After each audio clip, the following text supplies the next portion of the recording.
Vladimir Rusnak. Kõigepealt tervetan kõige lugupeetud volinikud. Soovin tutvustada teid lühidalt ühte uut struktuuri ja teha ülevaade sellest tööst. See puudutab üht delikaatset teemat ja nimel kainestusmaja teenust. Ma loodan, et teid isiklikult see teema ei puuduta, aga sellepärast ei muutu see vähem aktuaalseks ja vajalikuks. Mina ise tean haiglas erakorralise meditsiini osakonnas töötades 25 aastat, kuidas on haiglates olukord paranenud pärast kainestusmaja ehitamist ja probleemsete inimeste eraldamist teistest haigetest. Avalikkus ja opositsioon naeruvääristas omal ajal ehk eelmises volikogu seisu, milleks sellist ideed on vaja üldse ellu viia. Pole vaja, aga elu on näidanud, et oligi vägagi vaja.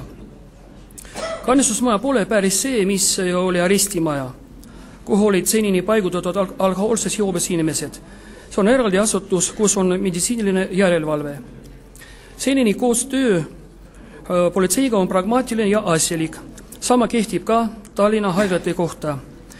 On ju nüüd nende osakonnad purjus inimesest vabamad, eriti erakorralise meditsiini osakondades Ida-Tallinna Keskhaiglas, Lääne-Tallinna Keskhaigla, Põhja-Eesti Regionaalhaiglas.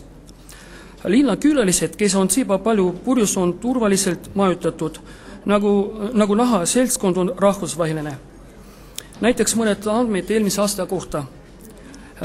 Aastal 2013 toimetati kainestusmaja kokku 5808 isikut.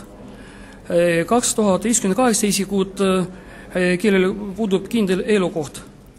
Ja kokku 465 välismaalast. Ja see on 8% üldarvust. Kõige suurema arvu välismaalastest moodustas Soome mehed ehk 300 isikut. Muude maade välismaalaste arv oli 165 isikut ja kõige suurem arvu välismaalastest peale Soome Vabariigi meeste moodustas Leedu mehed 17 ning Läti mehed 11 isikut. Ja kõige kaugemast riigist võrreldes Eesti Vabariigiga toimetati kainestusmaja 2013 aasta Austraalia 1 isik, Jaapan 2 isikut, Uus-Meerimaa 1 isik, Ghana 1 isik, Ecuador 1 isik. Kui lai geograafia. Kainestusmaja suurem töökoormus on kuu esimestel päevadel, pensionipäevadel ja palgade päevadel. Kõige rahulikum periood on kalendrikuu viimane nädal. Ööpäeva keskmine arv on 16-17 isikut, kujutage ette. Töökoormus kasvab riigipühadel ning nädalavahetustel. 2013 aastal ei esinud kainestusmajas ühtegi surmajuhtumit. Sama turvalisus on tagatud agressiivsete purjus inimeste eest. Kaitstatud on teised tallinlased ja ka purjus inimeste endi turvalisus on tagatud ning nende võimalus ise kuriteo ohvriks saada väiksem.